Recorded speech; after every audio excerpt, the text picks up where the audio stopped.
ចូលកូនៗទាំងអស់គ្នាចឹងមេរៀននេះខ្ញុំនឹងបង្ហាញកូនៗអំពីការចូលទៅប្រើប្រាស់ Jam Storybook តាមរយៈ Gemini ចឹងចំណុចដំបូងលោកគ្រូចំណុច4របស់ Google ដែលកូនៗបានឃើញហើយចុចយករកពាក្យ Gemini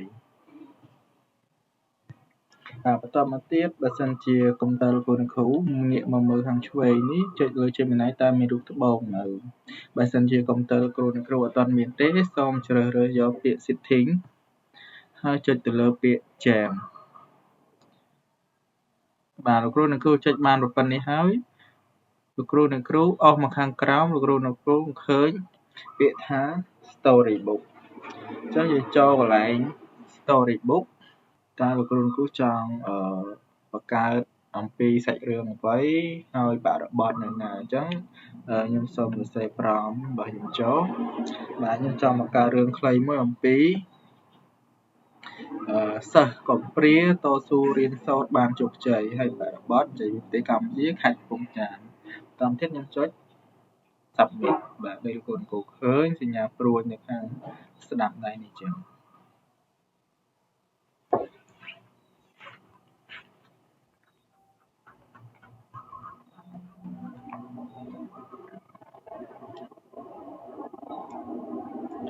បាទអញ្ចឹងចំណុចហ្នឹងគឺគ្រូរងចាំ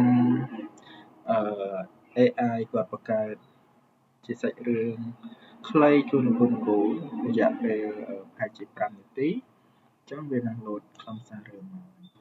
នៅពេលដែល AI គាត់ generate ហើយគ្រូនឹងឃើញសៀវភៅរឿងបែបនេះហើយនេះលោកគ្រូនិងគ្រូ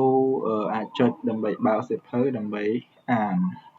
បាទហើយមុខងារមួយទៀតលោកគ្រូនិងគ្រូអាចចុច download file ទុកជា PDF មួយទៀតលោកគ្រូនិងគ្រូអាច share ជា link ហើយនៅកន្លែងនេះលោកគ្រូនិងគ្រូអាចចាក់ស្ដាប់ឥឡូវខ្ញុំសូមចាក់ស្ដាប់នៅលើទឹកដីខេត្តកំពង់ចាមក្បែរមាត់ទន្លេមេគង្គដ៏ធំល្វឹងល្វើយមានក្មេងប្រុសម្នាក់ឈ្មោះវិចិត្របានបាត់បង់ឪពុកម្ដាយតាំងពីតូចហើយរស់នៅជាមួយលោកយាយសុននៅក្នុងខ្ទមតូចមួយទោះបីជាជីវភាពបាទអរគុណបាទអញ្ចឹងប៊ូតុងនេះយើងអាចចាក់ស្ដាប់នៃការអត្ថបទដោយ AI មួយទៀតយើងអាច download ជា file PDF អញ្ចឹងនៅពេលដែល download លោកគ្រូនឹងឃើញពណ៌ខៀវរត់នៅខាងលើនេះបាទនៅពេលដែលវារត់ពេញអញ្ចឹងលោកគ្រូនឹងអាចចូលទៅបើកនៅបែបលោកគ្រូនិងគ្រូ file របស់យើងបាន download ចប់ហើយអញ្ចឹងលោកគ្រូនិងគ្រូចុចនៅលើ download ខាងលើនេះលោកគ្រូនឹងគ្រូឃើញfile របស់យើងហើយលោកគ្រូនឹងគ្រូចុចបើកស្ដាំនៅលើវាហើយយកពាក្យថា Show in folder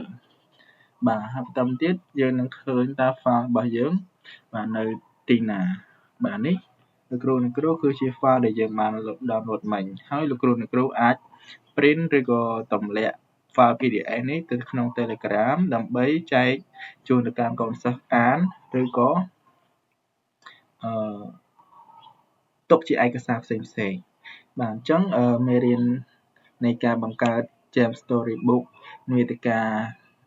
បង្រៀននេះគឺមានតែប៉ុណ្នេះអញ្ចឹងសូមអរគុណសូមជម្រាបលា